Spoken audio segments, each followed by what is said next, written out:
That's kind of that first fundamental question. Is there a God who rules over it all? And therefore, if there is, there must be His truth that we need to be informed of. We can't arrive at it entirely on our own. We need to know it from Him.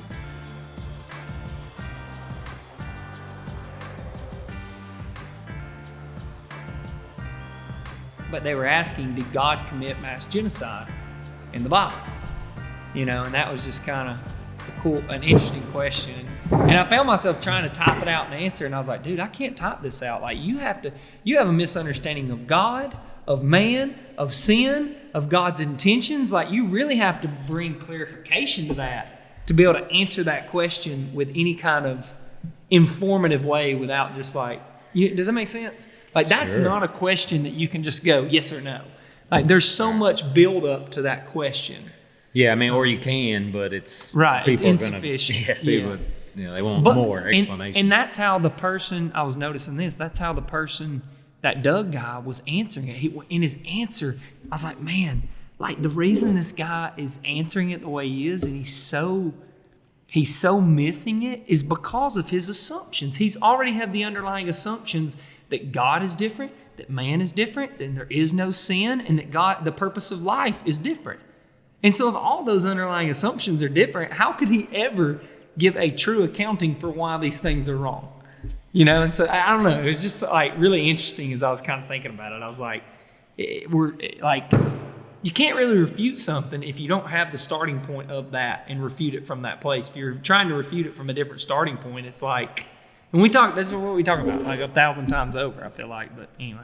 Well, there's a lot of hard questions that might come up with perhaps there's clear answers, but they're difficult to understand and accept if our worldview is different than what the answer requires. Yeah. So then that's the challenge in the moment, and then culturally we're just inclined to want that immediate answer. Google it and get the response that summarizes it nice and succinctly or whatever, and then you just determine, well, I either agree with that or I don't, and move on. But this is so much weightier that it requires that investigation and really the heart of the person asking, because if you're looking to justify your point of view that the God of the Bible is cruel and harsh and an oppressive God and has done all these awful things as a reason, and he's to not real believe. Anyways. Yeah. Right? So why does it matter? Why does it matter? Right. So you're not gonna no answer and no amount of time spent on the issue apart from the Spirit working on you along the way is going to give you a satisfactory answer. So you kind of got to know who the questioner is and even how to approach that answer, because you can kind of gauge what some of their assumptions might be. Sure, morality has evolved over time, right? So, that it's just therefore it's subjective, right? It's not objective. So there's all these and I just find that is why so many people.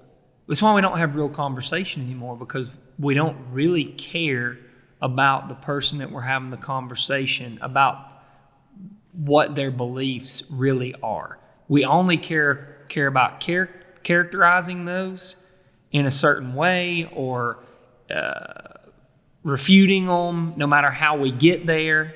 And we're not really interested in our fellow man and what they believe and what they're living their life according to. Like, we're not interested in that anymore. We're so self-absorbed, even in conversation, that we can't even get past ourselves long enough to be able to go, okay, help me understand Christianity, so that if I try to refute it, I make sure that I'm refuting it on the basis of what it is, right? Not what I want it to be, or maybe the least common denominator of Christianity has made it out to be, right? Least common denominator in their ideas, not their value. But but anyways, I was thinking about that last night. I was like, man, we're never going to actually really be able to arrive we're never going to be able to have a conversation that arrives anywhere as long as we're so unwilling to listen to one another. Like, it's so important to listen to one another, and make sure that the thing that you're refuting or that you're questioning is what that belief system believes. Because I mean, just this guy I was listening to, it's like nothing he was saying. I was like, man, first of all, there's nothing new under the sun. These questions have been asked for hundreds of thousands of years, or hundreds of years, not 100,000. Sorry, I had a Joe Biden moment. Hundreds of years. What are your assumptions? I had hundreds of years, right? Anyway, what were we going to talk about today? Are we recording? Yeah. Oh, no, okay. no, Hey, this how's is it good. going? Well, it reminds me of last week I was reading on this book on perspectives on Christian education or something like that, a little small booklet with really just a couple of transcriptions of some speeches made at a conference back in 30s or 40s by these two fairly well-known in certain circles kind of Christian theologians, philosophers, apologists, but it was Cornelius Van Til and Louis Berkhoff, and they're Reformed guys, and then they have, a very strong, emphatic opinion about education, and that basically the only true form of education is a theistic based education, for one, as your starting point, that there is a God, and that God is created all things, and that the world we live in is a creation, who God is apart from and before and separate from. Though he's here and involved in this creation, he is fundamentally different and over, and therefore God rules. This is what they're getting at. The core issue in our education system, or really all of our philosophies on life, of course, goes back to this fundamental question about whether one believes in God or not. And just more broadly, perhaps God, that there is a creator God who initiated creation at some point, and that kind of starting point from there decides everything downstream, and what you even are allowed to believe, how you think about things. In the beginning, what? Your answer to that question will determine every other answer downstream. In the beginning, God. In the beginning, gods, plural. In the beginning, nature. In the beginning, nothing. Like, what is your answer there? And then that will determine everything downstream. And one of the big ones throughout history, the alternative, and what remains so still today, perhaps just in a little different form, is that there was no beginning. It just always was. Yeah, that got refuted. Yeah, it's just natural. Well, and that's what, but that's the argument goes. Not even by Christians. Before that kind of argumentation goes back before we discovered, through the, is it Doppler effect or like these kind of things the red in the shift in the universe. stars, we see we are in an expanding universe. Therefore, it must have. If it's expanding, it must be. There must have been a starting point, and then you have the Carl Sages of the world that go, well, maybe it's osculating, right? And they start to go out on these extreme views, which totally defies like foundational views in science, like the first and second law of thermodynamics. They're willing to throw that out the door to make sure that they can establish, well, maybe it's osculating. Energy is destroyed and created now all of a sudden, because we can't let religion get a foothold. I can't remember who said that, but famous atheist. We can't let religion get a foothold in the institutions, right? I remember even John Lennox brought this up to Richard Dawkins in a debate one time, and he was like, name Richard Dawkins pridefully and arrogantly, name something that Christianity taught that has refuted science. And just immediately John Lennox is like, well, like that the universe isn't eternal was kind of a big one. And Richard Dawkins, he kind of gets taken back and he's like, well, okay, it was a 50-50 chance. And immediately, Lennox goes, yeah, but we got it right. Like, if it was a 50-50 chance, how did you miss it? And it's like, So they try to explain that away, or they come up with absurd other theories when we start to discover these things are more and more actually validating the Bible and giving more weight to the historical narrative of the Bible. Not to go down that. I mean, we can talk about a million things in biology and organic chemistry, and even soft tissue in dinosaurs. Like, we're finding soft tissue. This is recent. Like, over the last 2 to 3 years, we're finding soft tissue everywhere. And it's like, well, soft tissue doesn't last millions of years, not even hundreds of thousands of years, not even 10,000 years. So they come up with these radical ideas of how soft tissue might have lasted millions of years now, instead of just going, well, maybe they're not as old as we think they are, right? Like, let's take that path for just a second, And the more we discover in biology, with cell biology and the complexity of it and the design of it, it's like, it's becoming so obvious, and science is really, especially atheists in the field of science, really have their backs up against the wall, and you see them scrambling, right? It's obvious they're scrambling to hold on to any little thing that they have left. And, the Bible talks about that. As the time draws near to the end, things will start to become more and more obvious that God is our creator. It's kind of his compassion in it all, right? I feel like God is compassionately going, yeah, here I am. Hey, here I am. Like, you just keep discovering, and you keep suppressing the truth in your unrighteousness, right? Romans, not in your knowledge. Because as we discover more, we become more and more knowledgeable about the world around us and about humanity. It becomes more obvious. So we suppress it in our unrighteousness. But I don't know, where were we at when I started there?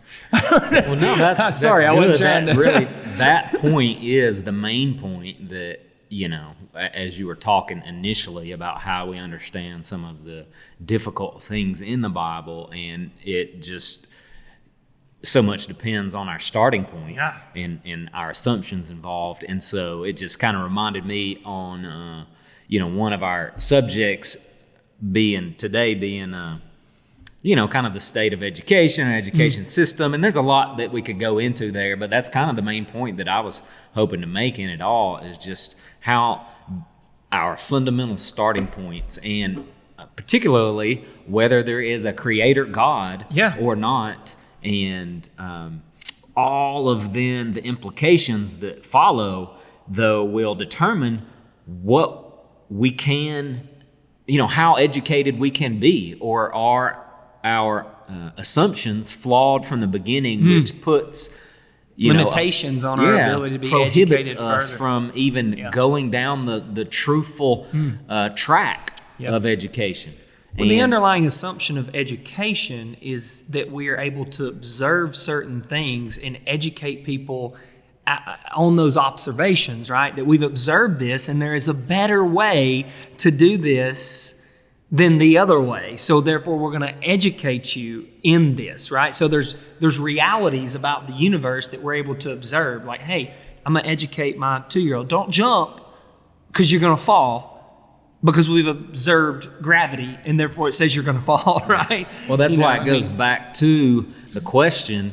All of these things go back to a question of whether there is an eternal God who is independent of his creation, so he therefore governs it and establishes the truths that govern, the physical makeup of the world and all the processes involved in our, in the experience of life, which we're contained within it. So if we think that humanity has any sort of equal place with God to determine what the rules are of the game, then of course we lower who God is in an attempt to basically supplant him and put ourselves over him. So, but that's kind of that first fundamental question: is there a God who rules over it all? And therefore, if there is, there must be his truth that we need to be informed of. We can't arrive at it entirely on our own. We need to know it from him. We can't make it up or discover it without his help, his revelation.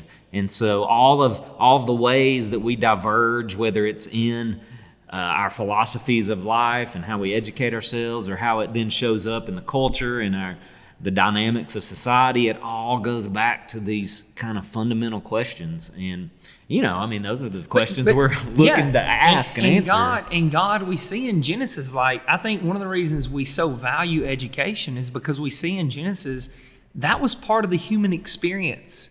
That was part of God's purpose, was to build up a family he could share himself with, and that he could sanctify, spiritually educate, and physically educate us along the way, right? That we could be built up in these things and glorify him for all the many good gifts that he gave us. And there was parameters and boundaries that he set in place for our good, right? And so that desire to be educated comes from the very beginning. Go out and subdue the earth, keep it, make it better. Like, he created this world with potentiality. Like, God could have created the world with cities and all these things already there, but he didn't. He created it with raw materials and potential. And then he put man in it because it's part of the human experience to go out and grow these things. And I do think he's going to use these things one day in the New Jerusalem and in the new earth, right? He's going to use a restored version of them, a redeemed version of them, right? Because in every culture, the black culture, the white culture, the Hispanic culture, the Germans, you can do it by nationalities, the French, we all have certain aspects that are different about us, right? Like, Italian pizza is definitely going to be in heaven. That is a redeemed, restored version of other pizza, right? So it's but those cultures, God is so beautiful in the way that he's made and created all these variety of cultures that he's going to redeem and restore. I mean, can you imagine what heaven's going to be like with all these redeemed and restored cultures, and how they're going to just work together so beautifully, and what that's going to be like? I mean, so education is important because I think the world was created with the intentions of education, with our ultimate educator being God. Right? And so when we get to a place to where we want to rule God out, and now man wants to educate man in the way that he sees the world, because keep in mind, education assumes an educator. Always. Education assumes an educator. And if we're being educated, that means through somebody's lens, they're observing reality and deciding that is what reality is, and then they're educating us into that reality. The question is the educator being honest? What are his underlying biases, right? That's what you always need to ask. What is the educator that's writing the curriculum's underlying biases about reality? Because if he's wrong, now he's educating the masses in a wrong direction, which is very, very dangerous.